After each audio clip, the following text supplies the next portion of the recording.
Fast Five is brought to you in association with the A&M Consumer and Retail Group. The A&M Consumer and Retail Group is a management consulting firm that tackles the most complex challenges and advances its clients, people, and communities toward their maximum potential. CRG brings the experience, tools, and operator-like pragmatism to help retailers and consumer products companies be on the right side of disruption. And Avalara. Avalara makes tax compliance faster, easier, more accurate, and more reliable for 30,000 plus business and government customers in over 90 countries. Avalara leverages 1,200 plus signed partner integrations to power tax calculations, document management, tax return filing, and tax content access. Visit avalara.com to improve your compliance journey. And Mirakl. Mirakl is the global leader in platform business innovation for e-commerce. Companies like Macy's, Nordstrom, and Kroger use Mirakl to build disruptive growth and profitability through marketplace, dropship, and retail media. For more, visit mirakl.com. That's Mirakl.com. And Ownit AI. Ownit AI helps the world's leading retailers advance their e-commerce shopping experience with AI. To learn more, visit ownit.co.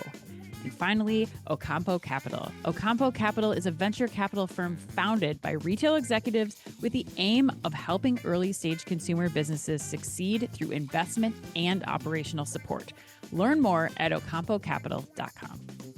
Hello, you're listening to OmniTalk's Retail Fast Five, ranked in the top 10% of all podcasts globally and currently ranked in the top 100 of all business podcasts on Apple Podcasts. The Retail Fast Five is the podcast that we hope makes you feel a little smarter, but most importantly, a little happier each week too. And the Fast Five is just one of many great podcasts you can find from OmniTalk's Retail Podcast Network, alongside our Retail Daily Minute, which brings you a curated selection of the most important retail headlines every morning, and our Retail Technology Spotlight series, which goes deep each week on the latest retail technology trends. Today is September 11th, 2024. I'm one of your hosts, Sam Mazenga. And I'm still another one of your hosts, Chris Walton. And we are here once again to discuss all the top headlines from the past week, making waves in the world of omnichannel retailing. And Chris, because every week we're not quite sure if you're here or not. We're not sure? I know. You're right. Yes. Every time we do that intro, I feel like Chris is always like, I think I'm still here. I think I'm still here. Just holding on, like Wilson Phillips holding on for one more day. Good reference. But joining us today, Chris, to help and support us for their regularly scheduled monthly appearance is the Alvarez and Marcel CRG team. And we have today Managing Director Brooks Levering and Senior Director David Schneidman. Brooks, David, welcome to the program. Brooks, this is your first time on the show. What preparation did David Schneidman give you for this show? Well, first of all, thank you for having me on this show. Just some shameless flattery. I love the podcast. Thanks for having me on. Oh, David, thanks, Brooks. Did not prepare me in any way. Perfect. You'll do even better then. That's great. Great. Right to the Sharks. Yes. Right in the deep end. Tabula rasa.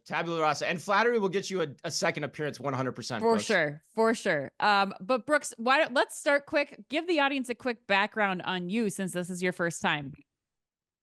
Well, just by way of introduction, my name is Brooks Levering. I'm a managing director with A&M's Consumer and Retail Group. That was a mouthful. I've spent the last 25 years serving clients really across the spectrum of consumer and retail, primarily in the areas of supply chain, global sourcing, and get this, marketing. Yes, also marketing. Sourcing and marketing. Okay. Yes. Full bingo card here with you, Brooks. Thanks for having me on. Excellent. All right, Dave, let's go to you next. Give the audience just a refresher about you and your background and role at A&M. Of course. Thanks you for having me. It seems like I must be doing something right that you keep inviting me. Or you're just here or I'm here just so you can make fun of me. But I'm happy either way. Yeah, I don't know. Or A&M CRG had trouble finding someone today. I don't know. Yeah, it could be it. I'm the backup plan. I'm okay with that. So David Schneidman, Senior Director here at A&M's Consumer and Retail Group. My background is more of a mixture of operator consultants, spent over a decade in brand management and corporate strategy within Fortune 500 CPG companies, and now been with A&M for closer to 4 years and 3 years now, which is kind of crazy. Wow. Time flies. Focused primarily on consumer goods. I I would say I'm the yin to the yang of Brooks, more on the commercial side and operating model side. How do we unlock process improvements and value creation more at top line? So thank you for having me. Looking forward to this and excited to, be Brooks's first time, co-captain here today. So looking forward to that. That's amazing. We're so excited to have you both. Chris, we are going to dive into the headlines here soon, but before we do, I believe we have a little hardware to hand out. We do, and I'm excited to get to this show because we were talking beforehand. And it sounds like we've got some good energy and some good debate topics keyed up. So, but yes, Ann, you are right. It is time to recognize this month's OmniStar. Our OmniStar Award, for those that will remember, is the award we give out each month in partnership with Corso to recognize the top omnichannel operators out there. Not the pundits, not the so-called experts, but the real-life retail operators making a difference in their organizations. And remember, Corso's AI Copilot coaches retail leaders to optimize store performance at every level. You can transform your retail operations from data overload into data powered. This month's award goes to Michael Diedrich, the VP of Store Productivity at Tractor Supply Company. According to our partners at Corso, Michael has been instrumental in shaping Tractor Supply's renowned, quote-unquote, legendary service in stores. His innovative approach has consistently driven new and exciting methods for coaching, fostering, and celebrating a store culture that is deeply customer-driven. Michael's dedication to excellence and his forward-thinking strategies have not only enhanced store performance, but also set a new standard. Michael, we here at OmniTalk, on behalf of Ann, myself, and our entire team, congratulations. We salute you. All right, let's get to today's headlines, team. Today, we've got news on Dick's phenomenal sales performance, Walmart's new StockX partnership, Simon Properties' new e-commerce storefront aptly named Shop Simon, and Walmart again, this time for implementing invisible barcodes at checkout. But we begin today with news that already seems to be getting a lot of play across social media, as in CarPlay. I see what you did there. I see what you did there, Chris. Oh yeah, I'm never obvious. I'm nothing if not obvious. No. I know. I think we were giving you a hard time in the post when I shot this last week, and Ted McCaffrey, man, the two of you were just going back and forth with your dad jokes on this one. But let's get to the headline. Headline number one, Target has integrated curbside and in-store order pickup services with Apple CarPlay. According to Chain Store Age, Target is the first retailer to enable customers to navigate to a store for a curbside or in-store pickup using Apple CarPlay. Customers can make a drive-up or pickup order in the Target app on their phone before starting their drive. Then, once you're in the car and connected to CarPlay, the Target app will automatically display the Target store where the purchase was made directly in the car display. From there, customers can view order details, get directions, and notify the store when they are on their way to pick up a purchase and when they arrive in their designated parking space for drive-up orders. Target also says that it plans to make a version of this service available for Android Auto very soon. We also have a video on our OmniTalk YouTube page and on LinkedIn if you want to check out exactly how this works. But David, we're going to go to you first here. Hotly debated topic right now. Is integrating curbside with Apple CarPlay a wise use of Target's technology budget? So we're big fan of Target in the Schneidman household, particularly around curbside pickup. My son's has a weird obsession with their private label fruit, dried fruit. So we go there a lot. I don't see this as a game changer. While this is fantastic, and I think it continues to further adopt technology, it really doesn't have that big of an impact when you think of the consumer convenience. Ultimately, it has, I'm here and navigate. Well, guess what? I also have Google Maps, which I already know where I'm going, or you already know the target that you're probably predominantly going to anyway.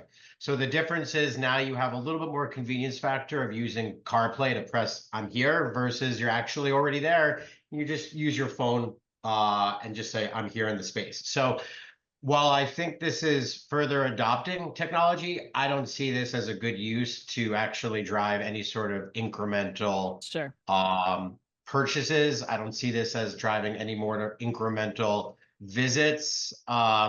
To me, this is great. I'm going to continue moving on with my day. Right.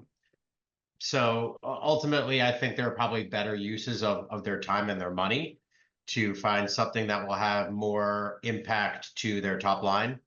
But I think they already do a great job with customer service, and this will help. But I don't think this will have marginal impact to really anything. So not needle moving in your opinion, and maybe not the core focus of the budget. Brooks, where do you come in on this? Dave, I think I'm supposed to be the yin to your yang, right? If Yes. you want to be, if you can take the path of least resistance.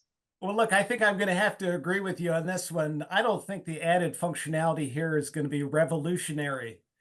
So long as I can still get my Starbucks pickup order alongside the rest of my Target curbside order, I'm going to be fine. Yeah. But look, I'm actually a lucky American who lives within 15 minutes of 3 different Targets. Whoa. So the navigational help actually does help me here. So I'm in on this. I'm going to be thumbs up on this topic. Okay. All right. Chris, I need to hear where you are, because you and I, when this came out, we had a lot of differing of opinion on the value here. Give us your overview of this. And I'm not sure where we settled on that either, Ann, that argument too. And I like Brooks's point. Like, if he's got that many targets, he needs to make sure he's going to the one with the right pickup order. So that's interesting. But I think David said it best. It's incremental revenue. To me, it all comes down to that. I think this idea, this innovation, it's fun, it's snazzy, it's cool to talk about at cocktail parties. But I think, unfortunately, it's another example of what has typically been illustrated in the headlines, that there may be some digitally naive leadership here that likes to implement things that they understand versus invest in the things that maybe they don't because they're not as technically savvy. But for my money, there's better technology spend out there. Like, I think of computer vision implementations, like we talked about the Unilever freezer announcement last week or the week before. Generative AI and search, I would prioritize all of that over this. Now, it's not saying you can't do all these things at the same time, but I don't think this would even make my roadmap. And the other thing about it, honestly, CarPlay is a technology that is probably going to be disrupted in and of itself here in the future. Like, for all the why can't I just screen mirror my iPhone, in the same way? Like, there's a lot of things that's going to happen in that space too. So for all those reasons, I don't like it. I think the headline's silly. I don't think it's going to drive an incremental purchase at all. I think you guys are all wrong. I'm going to take the opposite perspective. I actually don't even think that is this the right place for Target's technology spend is the wrong question to be asking. I think if you're strictly looking at this as, and maybe that's Target's fault for like pitching this as this next innovation. I think if you're strictly looking at this as enhancing the customer UX for Target, this is a great move. I mean, this is giving me another option as a very busy mom. Like, I do Target curbside pickup at least once a week, and not having to pull my phone out from the time I leave my house and being able to navigate and do all this. Even if I'm on a phone call, I can still fulfill my order. Like, I think it's looking at this as you're just making a UX improvement to the existing order pickup functionality. I think it's hard to say that, I would not prioritize this over any of the things that you said, Chris. I think it's 100% right. Like, if you have a clean slate and you're putting one bucket of money towards each of these technology investments, yes, this would not be topping the list. But I think if you're looking at improving the experience for your existing customers to keep your existing customer base, I do think that this is a positive enhancement. So Anne, one thing with that, I do agree you're improving the UX and just making it more convenient.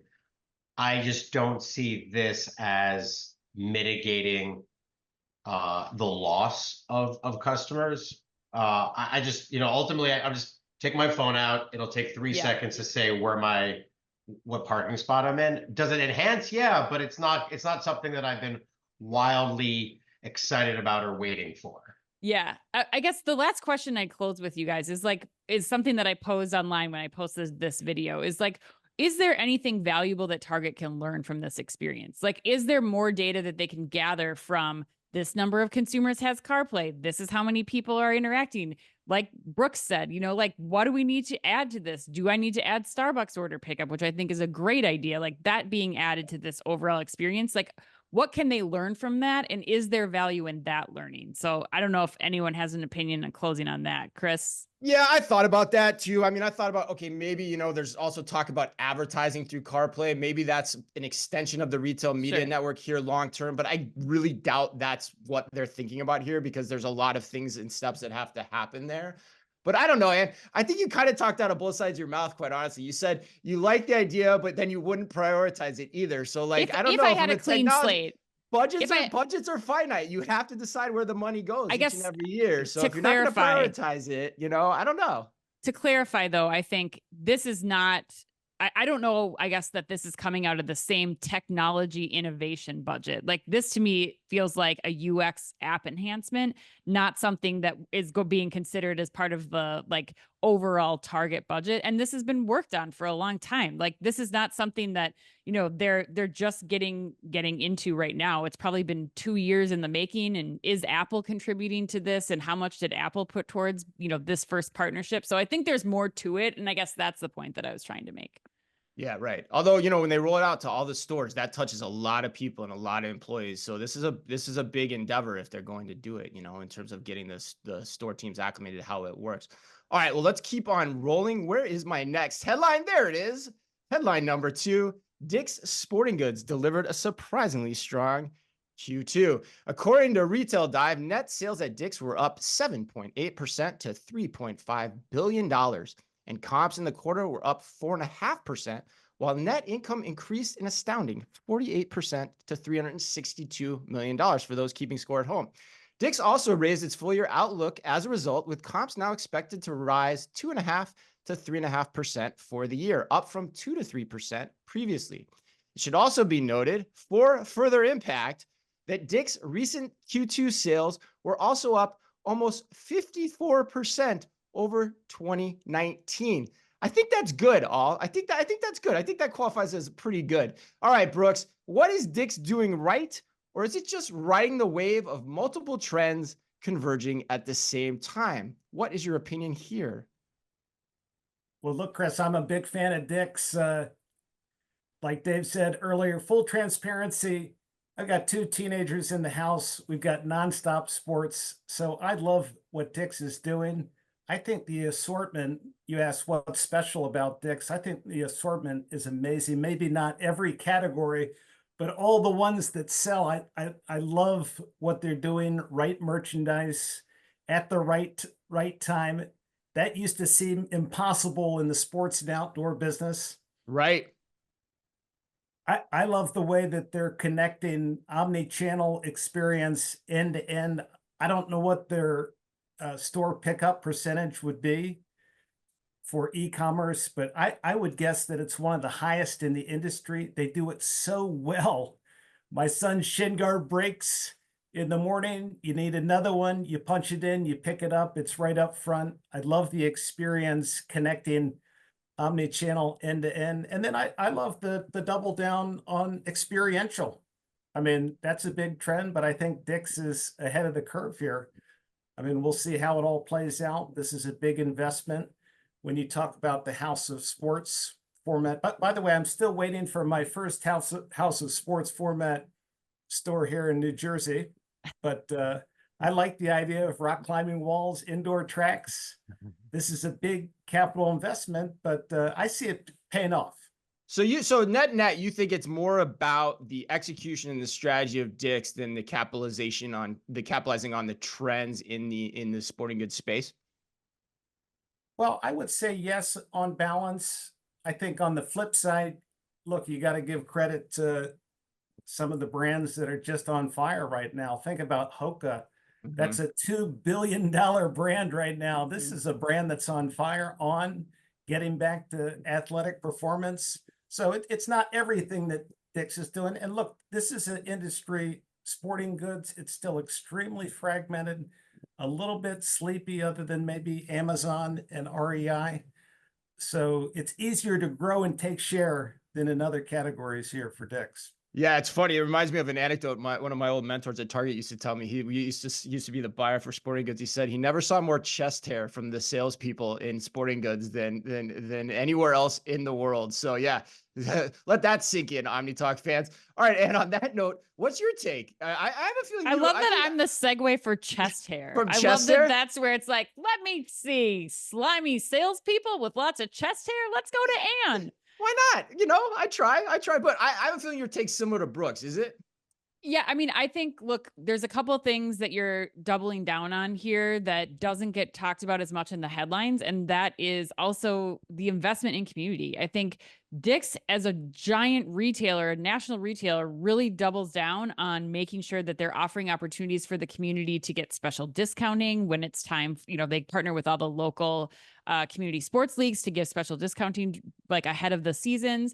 They do. Did you know that the fun fact for those listening, at House of Sports, you can drop your kids off for parents' night out for $20 and leave your kids there to do whatever, like they get to play in the dome here. They get to do whatever they want, like batting practice, you name it. You just drop your kids off there for $20.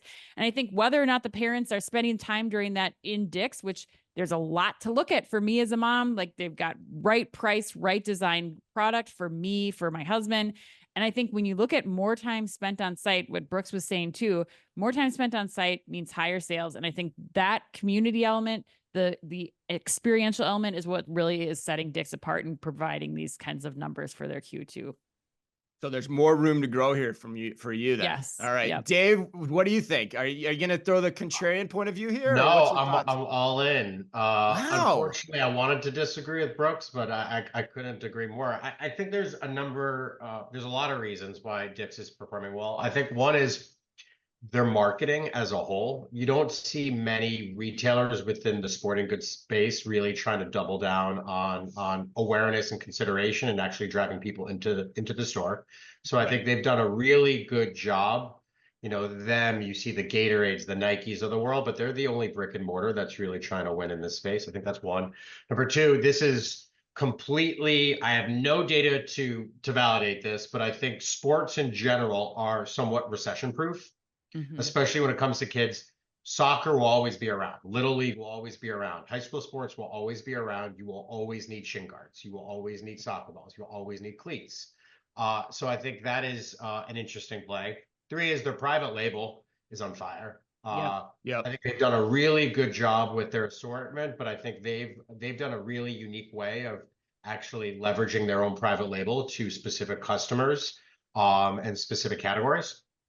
Their UX to an app, I think, to Brooks's point, is great. I love that I can actually see the inventory of specific products at my local Dick's. And I actually think what's unique about what they have versus everyone else, it's accurate. Yeah, it's right. What a accurate. concept. When you go and they say there's 10, they're like, well, it might be 9, it might be 11, but it's not out of stock. And something that's out of stock isn't that. I think they actually do a really good job.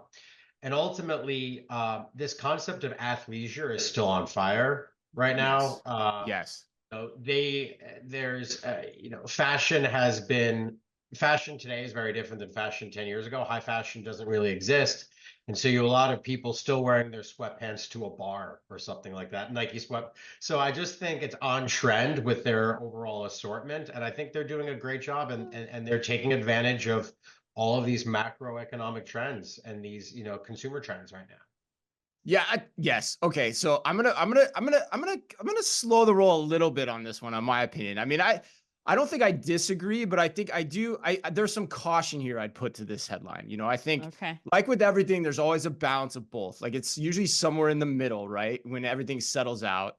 The whole sporting goods is a recession-proof trend, especially coming out of a pandemic. That's another thing that's been going on here too. And we like the teams at Dick's. They are good stuff. We like them a lot. And to get great execution like this, or get great numbers like this, it of course takes great execution. But I think you have to go back to what Han Solo told Luke the first time he blew up a TIE fighter. You can't get cocky. And I've seen retailers do this a lot where they think they start, drinking their own Kool-Aid and thinking they're really great. But there's a ton of tailwind that's helping this brand. And so at some point, the comps are going to get difficult. And it just depends on when that is. But I think they're execution-wise set up for that. Because the one thing that does concern me is there's a lot of talk about the House of Sport being this next great strategy for them. But if you really think about the numbers and the impact that's having, it's probably likely very small because there's only 15 of them and they have almost 1,000 stores. So that's getting over leveraged in the media as the growth engine for Dick's going forward. So I just would caution everybody here and say, hey, keep your nose to the grindstone. Everyone at Dick's, you're doing a great job. And keep it going as best you can. Let's go on to headline number 3, Chris. Walmart is betting on collectible sneakers to grow its marketplace. According to Bloomberg, Walmart is teaming up with sneaker marketplace StockX to offer dozens of pre-verified shoes ranging from Nike Inc.'s Air Jordans and collaborations with Travis Scott to those from New Balance Athletics and Asics. Hundreds of items will be available on Walmart's website starting next week, and StockX will fulfill and verify the products. The partnership could expand to tens of thousands of products, Michael Moser, vice president and category lead at Walmart Marketplace, said in a recent interview. For StockX, this marks its first third-party platform deal, a deal StockX hopes will help it reach a new consumer base, including customers who may be unfamiliar with the brand. David, we're going to go to you first. Interpret this how you want, but are you buying or selling high-end Nike kicks on Walmart.com? I am cautiously optimistic. Okay, let's talk more. I'm not buying yet. I'm going to wait to see a little bit, but I'm intrigued here. What's making you cautious about the optimism? Well, I'd like to understand better around their overlapping of consumers or lack thereof of overlap. And so, Walmart has scale and a great marketplace. StockX has a really good brand, but probably can use help when it comes to traffic or even awareness. And so what I would love to see is this an overlapping consumer where then all of a sudden we're going to start driving more and more sales and awareness to the StockX platform. And then all of a sudden now Walmart's going to be driving more and more loyalty along with incremental sales and incremental revenue. So I think there's something intriguing about this partnership. I'd love to just as a consumer junkie, I would to learn more about the data behind it in terms of the consumer overlapping, the demographics, what the expectation will be. But I think this is a really intriguing partnership that might have actual legs if done correctly and if they're targeting the right consumer. So I'm looking forward to seeing more to see how successful this is and how much this will roll out. I'm not against it. I think this could be a really cool pilot. Dave, are you a sneakerhead? I have to ask you this question. Like, would you consider yourself mildly interested in sneakers? I would say I'm not a sneakerhead. Do I like sneakers? Yes, but I put my money to other places. But I do have a couple of I have a couple pairs of Jordans. If that means anything. Okay. All right. I think I've seen Dave with the Kendrick Lamar Nikes. So. Oh my gosh. Oh wow. All right. Sneakerhead. Okay. I don't have any Yeezys yet. I don't have any Travis Scotts. I have a couple of just, low.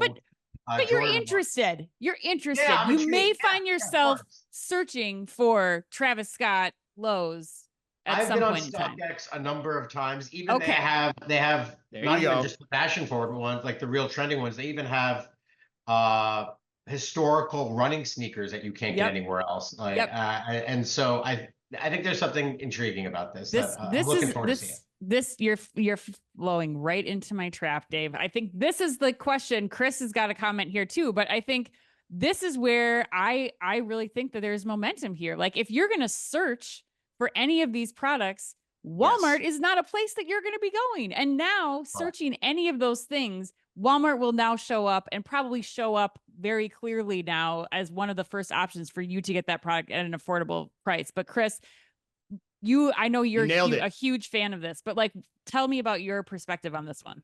You nailed it. And I went on the experience yesterday and Dave, you should try it out. Cause if you're on StockX, you're going to like it. It's pretty easy to use and pretty cool what popped up. But, and I mean, I'm all in on this. I freaking love this. I think it's just another example of Walmart killing it. And there's 3 reasons I would give for why I like it. Number one, Walmart should never have gotten this deal. I mean, when you think about it, Target and Dick's should have all been ahead of them with StockX, but somehow Walmart got this, so kudos to them.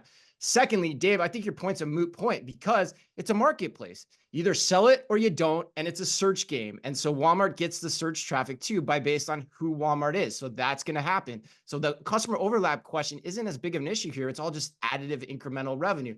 But third, the best thing I love about this, it's another example of Walmart moving up market via digital. Not necessarily in stores, but via digital. And that is why it has been stealing share from places like Walmart, which publicly it's been saying it's been doing. It's been getting a higher income demographic, and it's marketplace and Walmart From Target, Plus. you mean? Yeah, The then stealing- Target. yes, Sorry. yes, Yeah, okay, sorry. Stealing okay. shares from Target. Yes. Yeah. Sorry. Thank you for clarifying that. And the reason for that is it's marketplace and Walmart Plus are more appealing as a general offering than what others, particularly Target again, are doing digitally. And so kudos to Walmart. This is an absolutely brilliant move. It's a stroke of genius that plays in to where they're differentiating themselves. Yeah. And you add in, like, you layer in the pop-ups that they were doing with their Scoop brand for New York Fashion Week last week. Like, all of these people who never would have gone to Walmart in the first place are going to start searching for these products, and they're going to find themselves on a Walmart for the first time ever. Total chess move against Target. And that's the unlock here, I think, Ann, is that I thought about this last night. Digital is what's enabling them to extend their demographic. And that's the key point here. Yeah, that's the real growth channel for So them. I agree with you. I think from a Walmart perspective, this is genius. From a StockX, their brand is very important to them. Yep. So clearly, this is the first time they're dipping their toe into this. And so, to your point, was Walmart the right move? Should it have gone with Dick's? Should it have gone with Target? And I think that's where I'm not sure if StockX is all in yet. Maybe, and so maybe Walmart. If I was Walmart, I'd be like, yes, give me everything I could possibly handle. I'm still intrigued to see where it's going to go. It depends on what lens you're looking at. Yeah. And is there an acquisition play here in the long run too? You know, I don't know. Right. Yeah. I think that's a great point. And to me, David, like, Dick's seems like it would be the next, that seems like it would have been the right spot for sure. But just because of the category that they're already carrying. But Brooks, we're going to give you the last word here. Close us out. Hey, when it comes to Walmart marketplace, I'm 100% in. I think my only concern as a seller, knowing Walmart, would just be pricing control. But honestly, Amazon Marketplace, you've got the same issue for this kind of high-end item. But look, I love it. This is no longer primarily a proving ground for products before they make it into the physical stores. This is separate. This is marketplace. This is the growth engine for Walmart. Love it. Yeah. Yeah, and the great thing about marketplace is the sellers control the price. Walmart does not get involved in setting the price, right? So that's key too.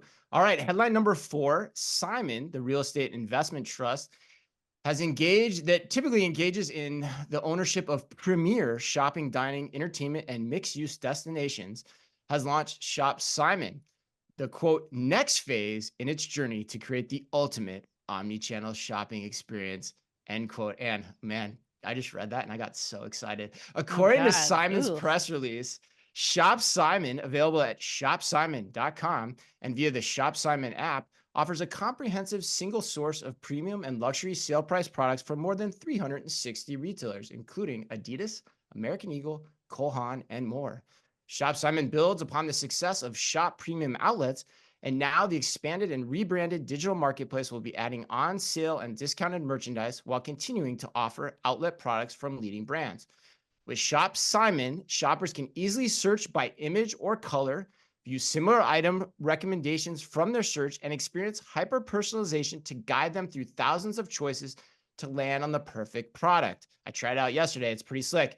In the future, Shop Simon will utilize Simon's nationwide network of shopping destinations and retailers to seamlessly merge the best of online and in-person shopping to get consumers what they want at the right time, including, and this is key, same-day pickup and at a great price. All right, let's go to the gingham shadow here. Dave, will Shop Simon become the standard by which American mall goers shop their malls online? So I love this. I think you kind of alluded to that. I think this is the next evolution of that omni-channel approach, since they are really winning in brick and mortar. And the way in which the marketplace exists, I also went on it yesterday, and the UX is great. The personalization is great. I think the brands they have there really will work together. The only thing I'm worried about is I I've never been to ShopSimon. I've never been to Simon.com, or I've never Right. leveraged their app. And so do they have the credibility, which I believe they do, to be this marketplace? But when I was reading, they've done 100 million annual website visits. I didn't even, to me, I was like, really? That was extremely surprising to me. So maybe they do have those underlying activity to validate this. But to me, that's the only big piece, is how do you become a premier destination in the consumer's eyes from a digital aspect? But this is the next step for them. And I think this makes total sense, and creating that omni-channel approach, the marketplace approach, totally makes sense. So I'm all in on this. Yeah. No, I love it. I love it too. And I think your point about the customer acclimation is definitely the key point, right? But yeah, when you read the numbers, you're like, oh my God, that many people like are checking out what's at their local Really mall. surprised. Yeah, right.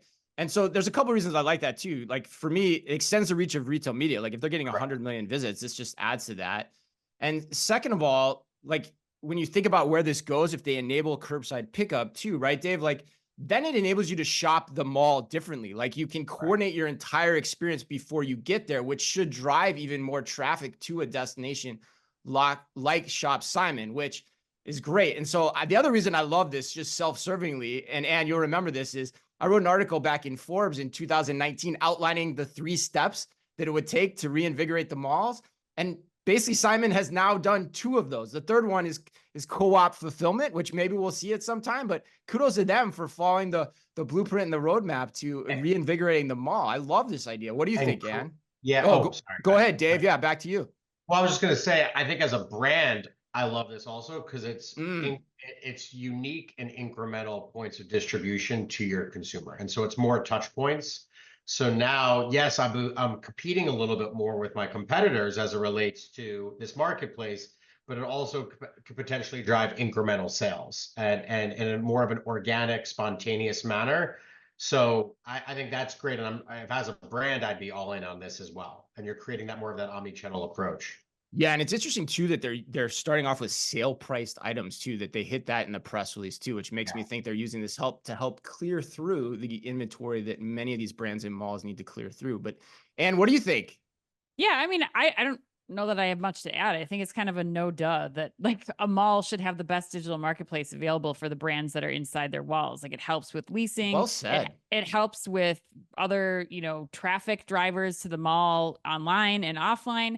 Everybody wins. I think it's just going to come down to, what we were talking about earlier, and that's getting traffic to shopsimon.com. Like how are they getting that taken care of to like make that the destination that I'm searching for? But I have to commend them. Like if you look at it, one of the things that I think is really important is looking under the hood, and you can upload images and search. So they have invested heavily in things, I imagine, like computer vision, to make sure that, when I upload a photo or if I'm looking for something, or that they're using that kind of thing to really be able to scrape so that if I search for something, I'm getting good results back, because it's only this app, this shopping experience is only as good as the search results that are returned. And I think that it looks like they've invested pretty heavily in making sure that I'm going to have a quality experience as a consumer. So yeah, I think it's great. I think it makes sense. Yeah, the no duh comment and what you said after that just totally nailed this, and in my mind too. Brooks, what's your thoughts? You got any other insights or wrinkles you'd add to this conversation? Well, I'm just going to echo the no duh comment. Look, I'm from New Jersey, so I love everything malls. And I love the vision for the outlet channel here. I mean, that was begging for more online sell-through. Yeah. Mm-hmm. So no duh. No duh. Way to go, Simon. You got the no duh seal of approval. I'm glad that's what's going to resonate from this podcast. All right, well, let's move on to headline number 5. Walmart has implemented invisible barcodes at self-checkout. According to TheStreet.com, in a recent TikTok video, which has amassed over 200,000 views, a Walmart customer showed herself scanning great value items through a self-checkout machine at Walmart without using a barcode. The TikTok creator's discovery comes after Walmart partnered with Digimarc, the company that's behind the new feature, to innovate its barcodes for $3 million a year. In 2022, Walmart expanded its partnership with the tech company in order to help quote, help further optimize store operations, end quote. According to Digimarc's website, the technology involves embedding codes that are, quote, invisible to the human eye, end quote, on product packaging, which makes it easier to be detected at self-checkout machines. Brooks, we're going to you for this one. How should Walmart ultimately judge the success of these invisible barcodes? Well, look, I think this is a great question. And the answer is shrink, shrink, and shrink. I mean, I love this move. Yeah. If you're in retail, you know shrink is a massive $130 billion problem this year. And self-checkout, think about it, it's a major driver of that recent increase in shrink.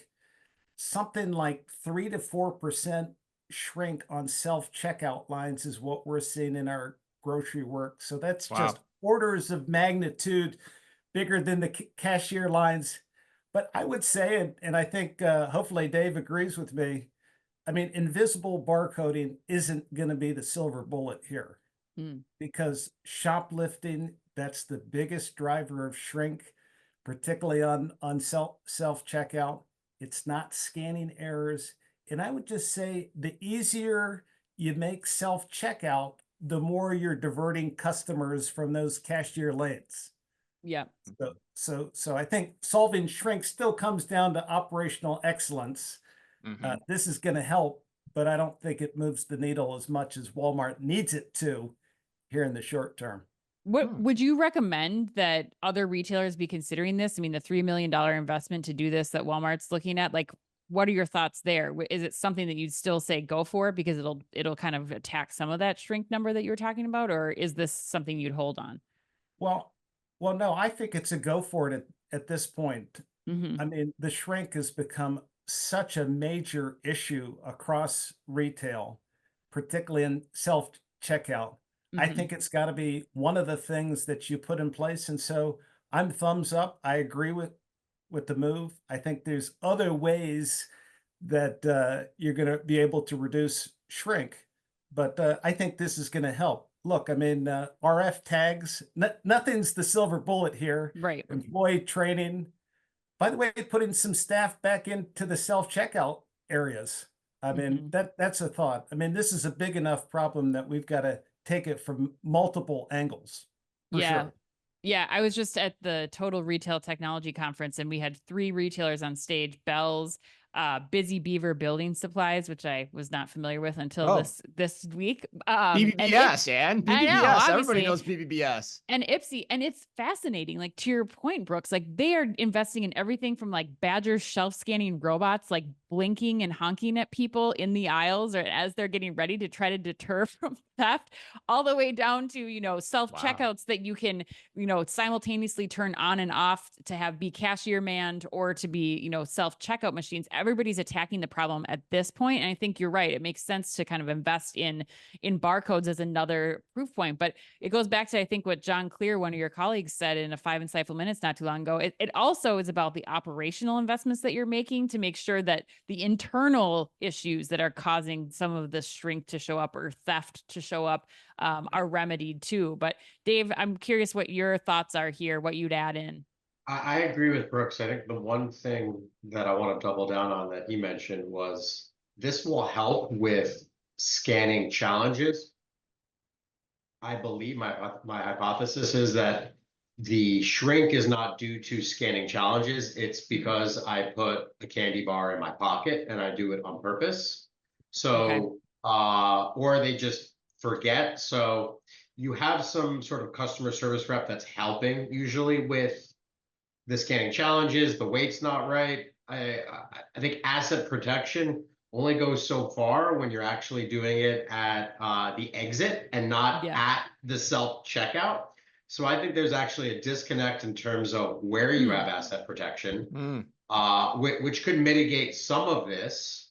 But you're not going to stare at a receipt that has 3 things and you see 3 strings in your hands. There might be a 4th in your pocket. And so I think the way in which you actually rethink where the issue is, I think you can actually come up with more innovative or even simpler solutions to mitigate this. Okay. Chris, close us out here. What are your thoughts? I mean, I think we have to set set some language here too. I think there's unintentional shrink and there's intentional shrink.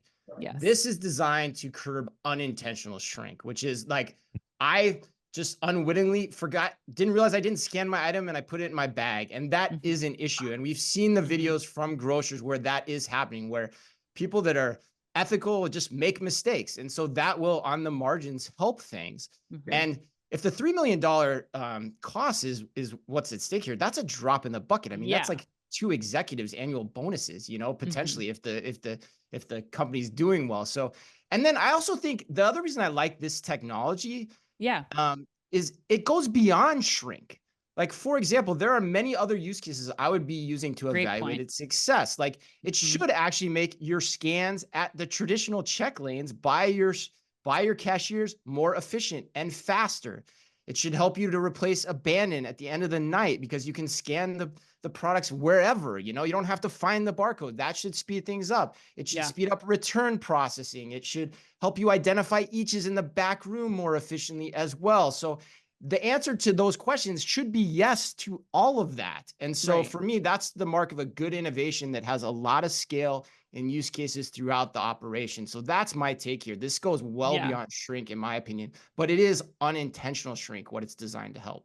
Yeah, bargain basement, really. $3 million to do all speed up all those processes seems like a no-brainer. Yeah, it makes me wonder if that number is actually correct, you know, when you get right down to it. And the fact that the CPGs have to put this packaging on their products too. So there's some element to that too that has to come into play. Right. All right. Let's go to the lightning round, everyone. Brooks, you get the first question because you're a first timer. Amazon just announced the largest Just Walk Out technology expansion yet, which will go out to even more stadiums and colleges. I want to know, what was the last thing you purchased from a Just Walk Out location? And did you find that it made your mission simpler? Well, look, I've been on a diet for a long time here, but I'm going to say Lay's potato chips, sour cream and onion. And yes, yes, and yes. Love it. Where were you? Where were you when you bought those? Airport, stadium? At a stadium here in New Jersey, and it makes it a minor league stadium in New Jersey. It makes it very easy. Excellent. Awesome. All right, Brooks, back to you then. Rolling Stone, and this is where we can open up to everyone because, you know, I just love television. So I used to love television. Rolling Stone just released its rankings of the 100 greatest TV episodes of all time. Brooks, what would top your list? Well, this might show my age, but I'm definitely going to say Seinfeld. Yes. And I'm gonna go with Who Told You to Put on the Ball? Jackie Child's best episode in Seinfeld, bar none. Wow. Okay, I thought you'd go the contest. That's mine. Dave, what's yours? Just out of curiosity. That was the second. Lost. There is that episode where the numbers came out. I remember that where my mind was blown. I'm still frustrated that the numbers didn't really manifest into anything. But for 6 years, it was what I would always play on any sort of bingo or any sort of lottery numbers. Always the same numbers. So Lost easily. Lost had the habit of doing that, didn't they? And what's yours? Mine's not funny, but I have to say that the Christmas episode of The Bear was one of the most impactful pieces of film I've ever seen. I think it was I just have never felt something and been so invested in a show as that episode. I think it's really one of the best acted episodes in TV history. Jamie Lee Curtis in that episode. I know, right? Just crazy. I haven't seen that show yet. I need to watch it. I need to get that in the rotation. I've been going back and watching Family Ties, which is, God, there's a lot of episodes of Family Ties. Oh my God. You need to get into The Bear immediately. I know, right? I need to divert, abort. Yeah. Yes. What's yours though? You're the real film. Oh, mine's a contest. Yeah, for sure. It's 100% the contest, which sadly was ranked number 4. You know what number 1 was Ozymandias from Breaking Bad, which, I don't know. What episode was that? I don't even know what that. That's the one where they kill his brother-in-law in the desert, you know, where basically everything goes to hell and he becomes, you know, the guy he becomes. Oh man. All right. I think. Well, I'll have to go back into the archives for that one. We're going to move on to question number 3. All right, Dave, it's your turn. Lululemon announced they're expanding membership perks to include the discounts of Sweet Green and berries to your membership. Given what some listeners might remember, your love of the former Sweet Green, are you more or less motivated to join the Lululemon program? Question number 1A and 1B. What if they gave you double chicken for free double chicken, Dave? What's your answer? No, and then yes. Oh, So really? for double chicken, yeah, I'll do anything for double chicken. You know that. Quote of the show. Quote of the show. But as it helps with just additional rewards, no. It's the same thing like airlines. You can connect with Uber or Lyft. Will I connect it? I think that'll help with maybe some data and some synergies, but it's not going to actually impact my behaviors. Even though it's free. Even though it's free to join. Yeah. Wow. That's it's free. I'll add it, but I mean, but I don't shop enough at Lulu where I think it's that it's that mind blowing. Not a compelling ad for you. No. Wow. All right. Well, this might be compelling for you, Dave, because Barney, the dinosaur, is getting relaunched as a new animated Max series. I checked your timeline on LinkedIn. I'm pretty sure you're a millennial. So does that mean you were a Barney the dinosaur fan growing up as a kid? And be honest with our listeners, we always prefer candid commentary and frankness, Dave. So I'm what I would call an older millennial, or known as a millennial. So an analog childhood and then a digital adulthood. We had Barney in the house, but it was for my younger sister. I was a little bit older. I was more of a Ninja Turtles guy, and then a Saved by the Bell. I watched Saved by the Bell at a very young age. Yes. So no interest. I think nostalgia's in. So there might be someone that wants it back. And you know, with a younger child, with two young kids, I like that nostalgia. Mm-hmm. And so you're seeing that with Disney in particular, with Marvel, and then Ninja Turtles is back. So I like it, but no, not in the Schneidman household. That will not be watched. And I got a question for you. We've had a lot of millennials on the show. It feels like everyone tries to disown being a millennial. Do you think like the younger millennials like Carter, do they embrace it? Or like Carter Jensen and General Mills, do they embrace it or do they try to disown it too? What's your take on that real quick? I think it's the Zennials. I think we don't want to be associated with the millennials and their neediness. We want to be more independent and like our own people. So I don't know. I think it's just this like, you know, the people right on the cusp. Like the 4 to 5 year cusp, they don't embrace it. I think the name is just such a moniker too, you know, versus like Generation X. But anyway, I love you. You love me. Happy birthday today to Amy Madigan, Brian De Palma, and that little darling, Christy McNichol. And remember, if you can only read or listen to one retail blog in the business, make it Omni Talk, the only retail media outlet run by 2 former executives from a current top 10 US retailer. Our Fast 5 podcast is the quickest, fastest rundown of all the week's top news. And our daily newsletter, the Retail Daily Minute, tells you all you need to know each day to stay on top of your game as a retail executive. And it also regularly features special content that is exclusive to us and that Ann and I take a lot of pride in doing just for you. Thanks as always for listening in. Please remember to like and leave us a review wherever you happen to listen to your podcasts or on YouTube. You can follow us today by simply going to youtube.com/OmniTalkRetail. Dave, people want to get in touch with the A&M Consumer and Retail Group after listening to this fabulous conversation. What is the best way for them to do that? I think there's 2 ways. One is we have a dedicated website. It is alvarezandmarsal-crg.com. We are actively monitoring our submissions. So that would be one, and our contact forms. Number 2 is our LinkedIn. We're actively monitoring that, so feel free to reach out at any time on our LinkedIn. It's Alvarez Marsal Consumer and Retail Group as our account name. Looking, and hopefully people reach out. We'd love to respond and converse with you. So thank you. Wonderful. Well, Brooks, David, thanks so much for being here. Thanks for joining the ranks of the unshaven today too. Three unshaven lads here with Ann for this podcast.